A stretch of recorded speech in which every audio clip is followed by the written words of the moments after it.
기도하시겠습니다. 매일매일 살아가는 것이 하나님의 은혜입니다.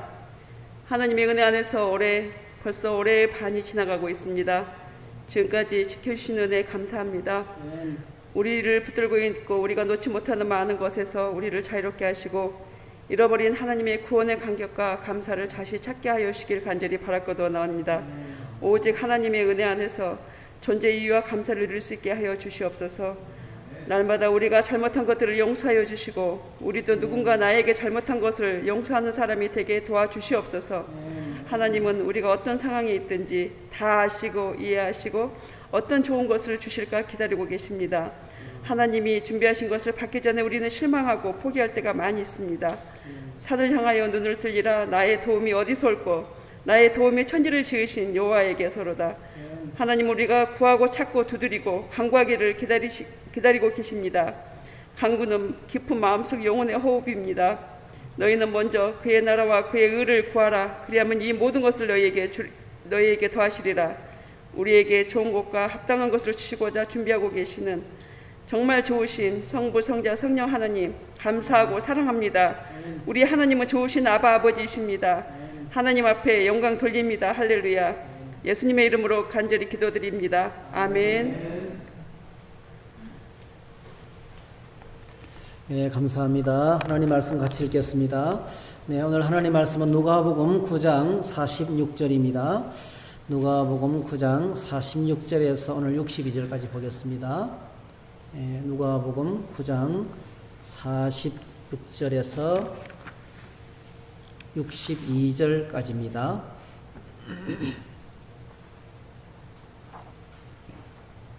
예, 오늘 누가복음 9장이 이제 마치게 됩니다. 누가복음 9장.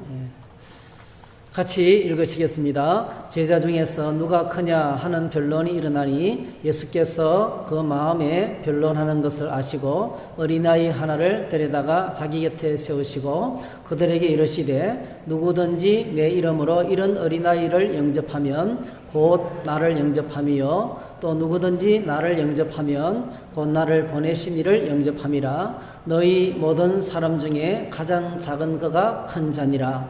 요한이 여짜오되 주여 어떤 사람이 주의 이름으로 귀신을 내쫓는 것을 우리가 보고 우리와 함께 따르지 아니하므로 금하였나이다. 예수께서 이르시되 금하지 말라. 너희를 반대하지 않는 자는 너희를 위하는 자니라 하시니라. 예수께서 승천하실 기약이 차감해 예루살렘을 향하여 올라가기로 굳게 결심하시고 사자들을 앞서 보내심에 그들이 가서 예수를 위하여 준비하려고 사마리아인의 한 마을에 들어갔더니 예수께서 예루살렘을 향하여 가시기 때문에 그들이 받아들이지 아니하는지라. 제자 야고보와 요한이 이를 보고 이르되 주여 우리가 불을 명하여 하늘로부터 내려 저들을 멸하라 하기를 원하시나이까. 예수께서 돌아보시며 꾸짖으시고 함께 다른 마을로 가시니라. 길 가실 때에 어떤 사람이 여짜오되 어디로 가시든지 나는 따르리이다. 예수께서 이르시되 여호도 굴이 있고 공중에서도 집이 있으되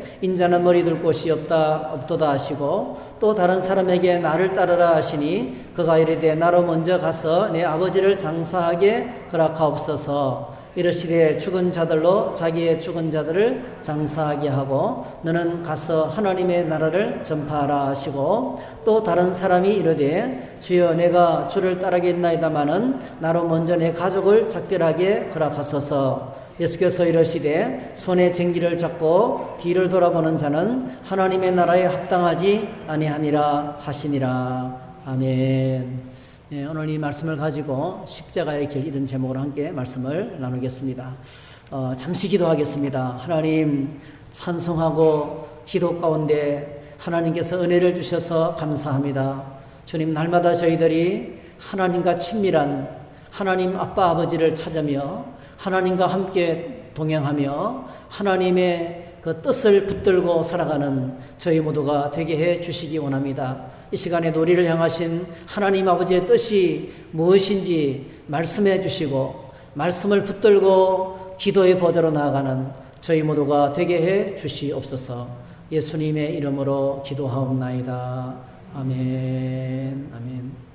네, 오늘 우리가 읽은 이 본문은 예수님께서 자신이 감당해야 될 십자가를 지시기 위해서 예루살렘으로 가시는 길에 예루살렘으로 올라가신다는 그 기사와 함께 그 기록 전후로 된 사건을 우리에게 소개하면서 주님을 따라가는 십자가의 길이 예수님을 따르는 제자의 길이 어떤 길인지 우리에게 가르쳐 주시는 그런 말씀입니다. 9장 51절에 보면 분명히 이렇게 말씀했죠. 예수께서 성천하실 기약이 차감해 예루살렘을 향하여 올라가기로 굳게 결심하셨다. 십자가의 길을 향해서 올라가기로 굳게 결심하셨다. 여러분, 예수님이 이게 보시면 예루살렘으로 올라가는 길은요, 십자가의 길이죠. 네, 정말 끔찍한 고난이 기다리고 있습니다. 그런데 누구 하나는 의도적으로 그 길을 예수님이 고난 받으시기 위해서 올라가는 길이라고 표시하지 않고 성천하실 기약이 차감해 이렇게 표현하고 있어요. 그러니까 누가는 이미 십자가 너머에 있는 부활과 성천의 엄청난 영광을 바라보고 있어요. 예수님이 그 엄청난 영광의 그 일을 위해서 부활과 성천의 영광을 바라보고 예루살렘을 향해서 올라가기로 굳게 결심하셨다. 이렇게 기록을 하고 있습니다. 그래서 예수님은 어떤 상황 속에서도 자신의 정체성과 주체성을 잃어버리지 않았습니다. 예를 들면 오병이어 사건을 통해서 수많은 군중들이 예수님께서 주시는 그 양식, 하늘 양식을 먹고 배부르면서 예수님을 왕 삼으려고 하셨어요. 그리고 또 변화산의 영광, 이런 말할 수가 없죠. 변화산에서 예수님께서 모세와 엘리와 더불어 이야기하시면서 영광스럽게 변형되셨습니다. 베드로와 야고보와 요한이 너무 감격스러워서 그냥 여기 초막셋을 짓고 같이 살자고 할 정도로 신비스러운 경험을 했습니다. 그리고 귀신 들린 아이를 산 안에서 내려오셔서 고치셨을 때 그 예수님의 인기는 극에 달했어요. 예수님은 가는 곳마다 이 땅의 영광이 마치 하늘 영광만큼이나 가득했어요. 예수님은 정말 인기가 있는, 그래서 예수님 주변에는 항상 주님을 따르고 싶은 팬들이 가득했어요. 예수님을 좋아하는 무리들이 항상 가득했어요. 군중들의 필요를 채워주시고 우리 인생의 문제를 해결해 주시고, 그리고 전에 들어보지 못한 말씀을 듣고 그 억눌렸던 자들의 심령 속에 주님은 치유를 주시고 예수님의 말씀을 들으면 소망이 생기고, 그래서 얼마나 많은 사람들이 예수님을 좋아했는지 모릅니다. 그런데 예수님은 이렇게 이 땅에서의 영광이 정말 대단했지만은 예수님은 자신이 하나님의 아들이시고 이 땅에 하나님께서 보내신 하나님의 메시아시고 하나님의 그리스도시고, 그리고 그것은 그 일은 십자가를 통해서만 이루어진다는 것을 알았어요. 예수님은 자신이 하나님 나라 일을 이루시기 위해서 십자가를 통과해야 된다는 그 사명, 그러니까 십자가를 향해서 나아가는 이 사명을 절대로 잊어버리지 않았습니다. 자기가 누군지, 자기의 정체성이 어떤 사람인지, 그리고 자기가 해야 할 일이 뭔지를 알았어요. 그래서 묵묵히 성천하실 기약이 차감해. 그러니까 이제 주님이 이 땅에 계실 날이 얼마 남지 않았어요. 그래서 갈릴리 사역을 마무리하고, 그리고 예루살렘을 향해서 지금 갈릴리 지역에서 게네사렛 가버나움 지역에서 예루살렘을 향해서 이제 올라가는 도중에 있는 거예요. 예루살렘을 향해서 올라가는 그런 도정에서 생겼던 일들을 오늘 본문에서 기록을 하고 있습니다. 그래서 예수님은 자주자주 십자가와 부활과 성천의 길과 함께 주님이 구속사역을 통해서 이 땅에 이루어질 하나님 나라의 왕이신 자신을 여러 번 설명하고 가르치셨어요. 근데 오늘 본문에 나오는 제자들의 모습은 어떻습니까? 제자들의 모습 상당히 누가나 의도적으로요, 제자들의 모습을 세 가지 사건을 통해서 설명하고 있어요. 세 가지 사건을 통해서 설명하고 있어요. 제일 먼저 제자들은 서로 다투었습니다. 46절, 47절.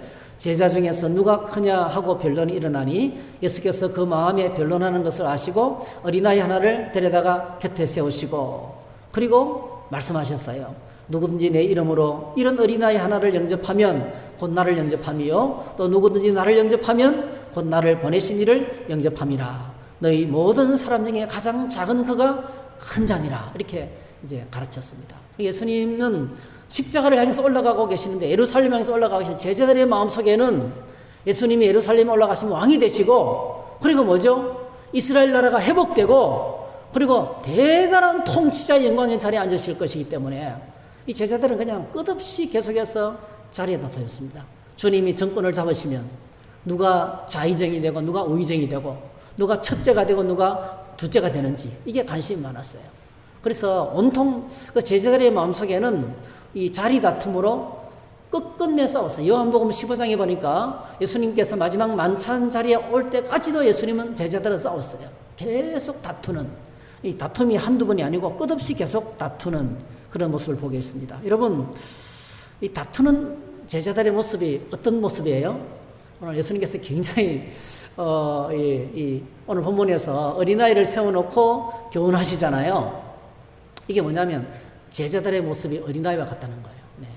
이는 어린아이의 특징은 서로 잘 다툽니다. 금방 놀다가도 금방 다투어요. 절대로 전체를 못 봐요. 아버지 어머니의 마음을 모릅니다, 여러분. 자기밖에 몰라요. 예, 어린아이들은 자기중심적이에요. 나에게 잘해주면 오케이예요. 나에게 잘해주면. 누군가 나에게 사랑을 베푸면 오케이예요. 근데 다른 사람을 사랑하면 용납을 못해요. 온통 자기중심적인 어린아이 같은 제자들의 모습을 오늘 여기서 비춰주고 있습니다.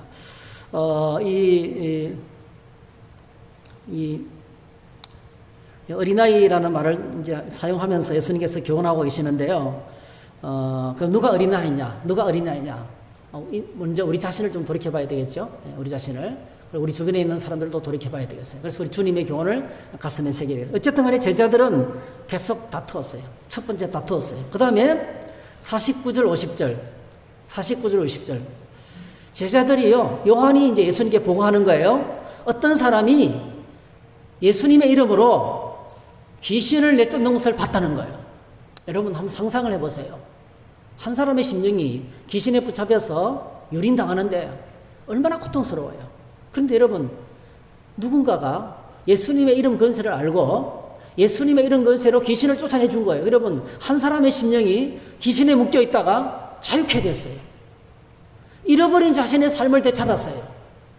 얼마나 감격스럽고 영광스러운 거예요. 이는 하나님께도 영광이요, 그 사람에게도 세상 살아가면서 이보다 큰 보람이 없어요. 그런데 여러분, 요한이 어떤 일을 합니까? 우리와 함께 우리 제자의 무리가 아니라고, 예? 주님을 따라가는 제자의 무리가 아니라고 검했다는 거예요. 다시는 그런 일을 하지 말라고 명령했다는 거예요. 이게 뭐죠? 이것도 어린아이죠. 내 편이 아니라고. 예. 정치적으로 내가 지지하는 정당이 아니라고. 예. 우리 편이 아니라고. 우리 편이라고. 편가르기를 해가지고 우리 편이 아니라고. 상대방을 하지 못하게 하는, 아무리 좋은 일이라도 하지 못하게 하는 어린아이들이죠. 어린아이 일. 제자들은 여전히 어린아이들 수준에 머물러 있는 겁니다. 이렇게 텃세를 부리는 거죠. 예. 앞에는 자리 다툼을 하고 서로 다투고 있었고요. 뒷부분에는 뭐죠? 너무나 의미 있고 너무나 가치 있는 일인데 내 편이 아니라고 금하고 배척하는 텃세를, 이제 갑질을 하는 겁니다. 이런 텃세를 부리고 있었습니다. 그 다음에 세 번째 사건이 뭡니까? 51절부터 나옵니다. 세 번째 사건. 세 번째 사건은 예수님께서 이제 예루살렘을 올라가는 가운데 사마리아 해가 졌어요. 유숙할 자리가 필요합니다. 머무를 그냥 계속 올라갈 수가 없잖아요. 해가 넘어가면서 머무를 동네가 필요한데 이제 사마리아가 가버나움과 예루살렘 중간에 있으니까 갈릴리 지역과 예루살렘 중간에 사마리아 땅인, 사마리아가 빠른 그 지름길이니까요. 사마리아 마을에 가서 사람들을 보내가지고 예수님이 좀 머무를 자리가 있느냐고 여쭈었어요. 그때 여러분, 사마리아 사람들이 거절합니다. 거절한 이유가 뭐죠? 예루살렘을 향해서 올라가므로. 그렇죠? 53절 예수께서 예루살렘을 향하여 가시기 때문에 그들이 거절해. 우리는 못 받겠다, 당신들을. 아무리 여관이 비어도 당신들을 받아줄 수 없다, 이렇게 한다. 이유가 뭡니까? 예루살렘을 향해서 올라가기 때문에. 여러분, 예루살렘을 향해서 올라가는 사람은 유대인이에요. 이 말을 다른 말로 바꾸면 당신은 유대인이기 때문에 우리가 못 받는다는 거예요. 왜 그렇습니까? 당신들이 평소에 유대인들 당신이 우리를 계속 끝없이 배척해 왔는데 우리도 이제는 못 받겠다는 거예요. 여러분, 다투는 사람과 싸우는 사람은요, 다투는 사람과 똑같은 사람이 되는 거예요. 당신이 배척했기 때문에 나도 배척한다. 똑같은 수준이죠. 이렇게 서로 싸우는 어떤 여러 가지 진영 논리에서 상대방을 받아들이지 못하고 상대방은 절실하게 지금 하룻밤을 머물 시간이 필요하고 장소가 필요한데 있으면서도 불구하고 배척하는 이 사마리아 사람들, 나쁘죠, 사실은요. 그런데 여러분, 이들을 향한 그 요한과 야고보의 태도를 보십시오. 54절에 보니까 제자 야고보와 요한이 이를 보고 이르되 주여 우리가 불을 명하여 하늘로부터 내려 저들을 멸하라 하기를 원하시나이까. 예, 하늘에서 불이 떨어져서 저 동네를 확 태워버리라고 저주할까 이래 저주. 그러니까 하나님의 무서운 저주로 분노하는 거예요. 야고보 요한이 이 사건을 이제 계기로 예수님께서 야고보 요한에게 별명을 붙여줍니다. 그게 마가복음 3장에 야고보 요한의 이름을 이제 제자 이름에 야고보 요한의 이름을 붙이면서 별명을 붙이는 거예요. 보아너게, 이 형제들의 이름을 보아너게. 이 말은요, 우레의 아들들, 천둥과 번개의 자식들 이 뜻입니다. 천둥과 번개의 자식들. 높은 산에서 깊은 계곡을 따라 흘러내리는 그 계곡에서 떨어지는 급한 물처럼, 예, 활활 타오르는 불같은 마음으로, 불같은 성격을 가진 사람들이 바로 누굽니까? 야고보 요한이라는 거죠. 야고보 요한. 그렇게 급한 사람이었어요. 근데 여러분, 이 야고보는 제일 먼저 순교를 하고, 요한은 가장 오래 살죠. 가장 오래 살면서 반모섬에 유배를 당해서 나중에 뭐죠? 그 에베소 교회를 섬기면서 이 연세가 많은 노부를 이끌고 의자에 앉아서 사랑하는 자들아 우리가 서로 사랑하자 이렇게 그렇게 설교했던, 그래서 수많은 사람들에게 눈물을 흘리게 했던 정말 사랑의 사도가 되었습니다. 그 급한 성격이 주님을 만나서 변화되고 하나님의 귀한 사도로 변화됐던 것을 보게 됩니다. 이것도 뭐죠 여러분? 이것도 분노예요. 사실은 분노 조절 장애가 있는 거예요. 거절당하면 못 견디는 거예요. 불같은 하나님의 저주를 퍼붓고 싶은, 죽어버리라 이렇게 하고도 더 심한 엄청난 저주를 퍼붓는 그런 야고보 요한의 모습, 이 세 제자의 모습을 지금 보이는 겁니다. 이 세 제자의 모습은 한마디로 말하면 뭐죠? 어린아이 같은 모습, 어린아이 같은 모습이죠. 저는 이 세 제자의 모습을 보면서 이런 생각을 했어요. 예수님은 지금 십자가를 향해서 올라가시면서 온 인류를 위해서 죽으실 생각을 하고 계세요. 그리고 하나님의 뜻을, 하늘의 뜻을 가슴에 새기면서 이 땅에서 영광이 아무리 크다 할지라도요, 유혹받지 않고 흔들리지 않고 자신이 가야 할 길을 묵묵히 걸어가고 계시는데, 같이 있는 제자들은 한 명도 예수님의 마음을 알아주지 못하고 있는 거예요.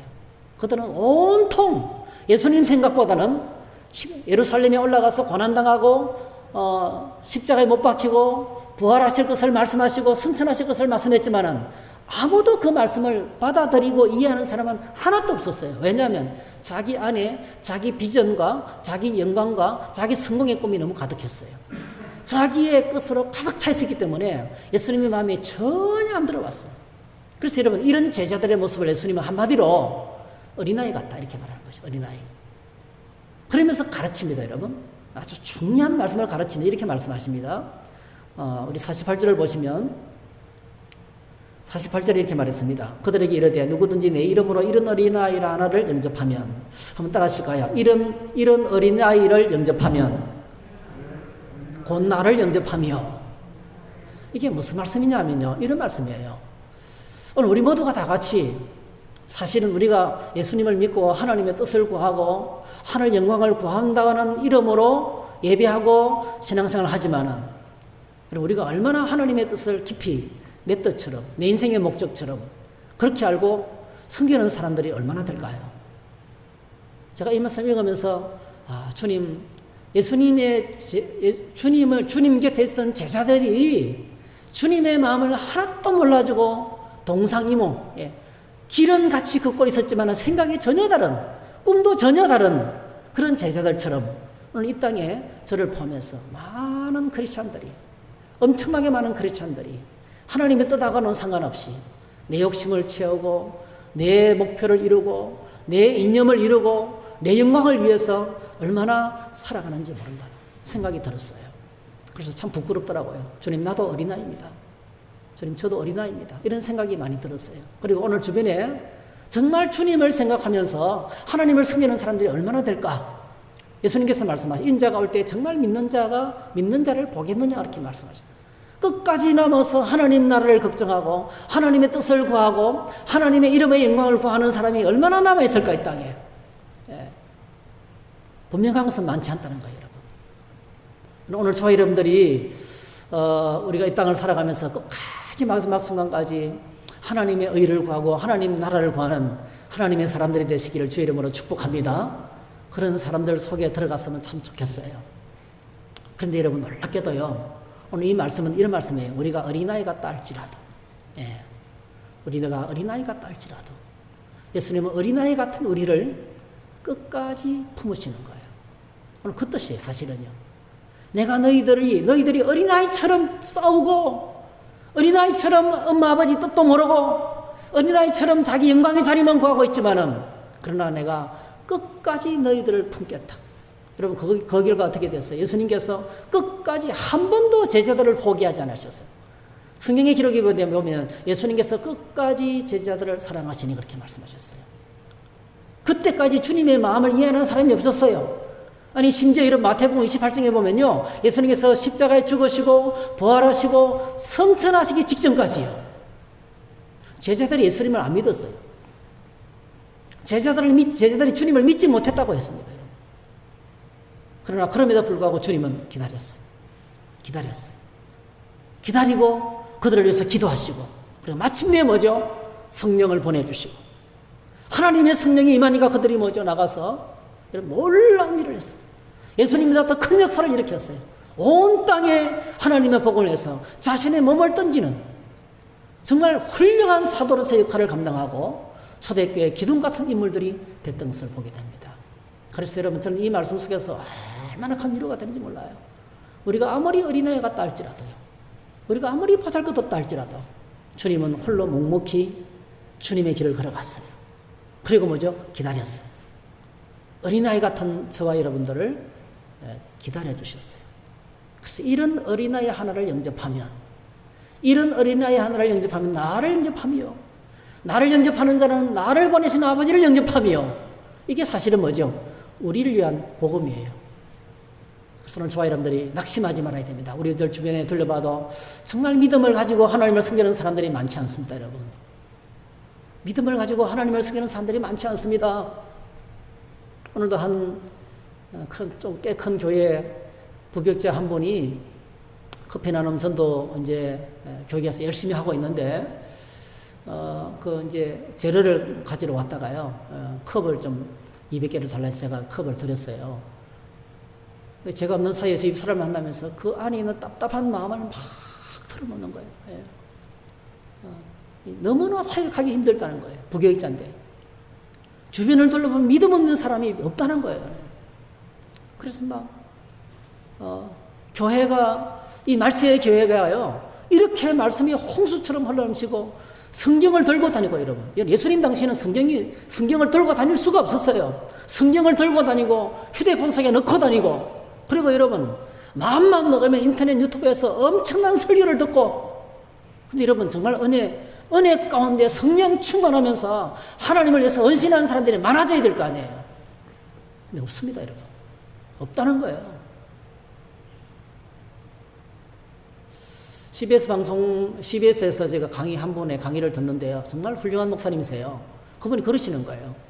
자기 교회 교인들이 수천 명인데 정말 주님의 뜻을 알고 헌신하는 사람은 8명도 안 된다는 거예요. 하나님을 위해서 기쁘게 헌신하고 봉사하는 사람이 8명도 안 된다는 거예요. 자기 마음에 드는 사람, 기쁘게 태도로 즐겁게 기꺼이 하나님의 일을 감당하고자 하는 사람들이 그밖에 안 된다는 거예요. 2,000명이 넘는 교회였어. 그래서 이제 그러나 여러분, 오늘 저희들이 낙심하지 말아야 돼요. 예수님 낙심하지 않으셨어요. 여러분, 제자들이 이렇게 다투고 어린아이 같은 제자들을 예수님 데리고 다니면서 힘들어서 못 해먹겠다, 해산. 여러분, 그런 생각이 들 때가 있어요. 좀 죄송합니다, 여러분. 수요 기도회가 몇 명 안 모이잖아요. 드리지 말까? 새벽 기도 몇 명 안 오잖아요. 하지 말까? 그만두고 싶을 때가 많아요. 몇 명이나 이 기도회를 통해서, 이 기도회에서 몇 명이나 은혜를 받고 몇 사람이 하나님께 헌신을 할 수 있을까요? 차라리 안 드는 게 더 편하지 않을까? 그런 생각이 들 때가 많아요. 근데 여러분, 오늘 예수님께서는 어떻게 하셨습니까? 주변에 아무도 없었어요, 여러분. 주님이 이 땅에 오셔서 십자가 길을 걸어가는데 주님의 마음을 알아주는 사람이 제자들 중에 한 명도 없었습니다. 나중에 막 마리아가, 나사로의 그 동생 마리아가 예수님 발치에 앉아서 말씀을 듣고 마지막으로 그 집을 방문했을 때에 옥합을 깨뜨려서 바쳤을 때요, 그 여인 한 사람만 십자가의 길을 이해하고 예수님이 마지막의 것을 깨닫고 자신의 전부를 쏟아부었을 때에 예수님께서 엄청나게 감동을 받으셨어요. 그래서 복음이 전해지는 곳마다 이 사람 이야기를 하라고 얘기했습니다. 한 명밖에 없었어요. 한 명밖에. 그런데도 예수님께서는 눈도 까딱하지 않고 사명의 길을 걸어갔어요. 여러분, 오늘 소아 여러분들이 주님을 섬기는 사명의 길은 이렇습니다. 외롭습니다. 고독합니다. 주변에 사람이 아무도 없는 것처럼 보입니다. 예수님께서 얼마나 고통스러웠으면 이렇게 말했을까요? 겟세마네 동산에 제자들을 데리고 올라갔죠. 지금 내 마음이 심히 고통스러워서 죽을 지경이 되었으니 너희들은 나를 위해서 기도해달라고 기도 부탁을 했어요. 근데 여러분, 겟세마네 동산의 기도를 보면요, 예수님께서 기도를 마치고 돌아오면 전부 다 꼬라박아 졸고 있었어요. 한 명도 자기를 위해서 기도하는 사람이 없었어요. 오늘 이것이 우리가 살아가는 인생이잖아요. 내가 힘들 때 우리 주변을 돌아보면 나를 도울 사람이 한 명도 없는 거예요. 아무도 없어요. 아무도. 내 심정을 알아주고 내 마음을 알아주고 내 진심을 알아주는 사람이 아무도 없어요. 나 홀로예요. 나 홀로. 인생은 홀로예요. 같아요. 우리 삶 자체가 그런 것 같아요. 자녀들이 많은 것처럼 보이고 주변에 사람들이 많은 것처럼 보이고 매스미디어는 엄청나게 뛰어나서 언제나 어디서나 통할 수 있지만은요, 정작 우리는 혼자 있는 거예요. 아무도 내 주변에 없는 것처럼 보여요, 여러분. 근데 기억하세요. 오늘 예수님께서 기다리고 계시는 거예요. 그래서 찬송가 84장이 너무 좋아요, 저는. 예, 예수님밖에 없습니다, 여러분. 예수님밖에 없어요. 그 주님이 정말 멋있어요. 어린아이 같은 나를 품어주시고 기다려주시고, 그리고 뭐죠? 결국은 주님의 용납하심 때문에 그들이 성령 충만하게 되어서 예수님이 이제 돌아가시고 난 다음에 성령이 임하시고 예수님이 살아생전에 그런 일이 일어났으면 얼마나 좋았을까요? 그렇죠? 그런데 예수님이 세상을 떠나시고 난 다음에 그들이 바뀌었습니다. 그리고 하나님 나라의 놀라운 역사가 나타났습니다. 복음이 오늘 저희들께까지 전파되었어요. 이것이 하나님 나라의 일입니다. 하나님 나라 일. 그래서 여러분, 오늘 예수님께서 이어서 이 어린아이 같은 제자들 앞에서 제자도를 가르치는 거예요. 네 가지를 가르칩니다. 오늘 마지막 결론에 보면 57절부터 네 가지 경우죠. 네 가지 경우인가요? 네. 거기 보면 제일 먼저 이제 57절, 58절. 제자의 길은 여우도 굴이 있고 공중의 새도 집에 있으되 인자는 머리 들 곳이 없도다 했어요. 그러니까 주님의 제자로 살아가는 길은 꼭 기억하셔야 돼요. 이 세상에서의 어떤 상이, 이 세상에서의 상이 보장다 있지 않습니다.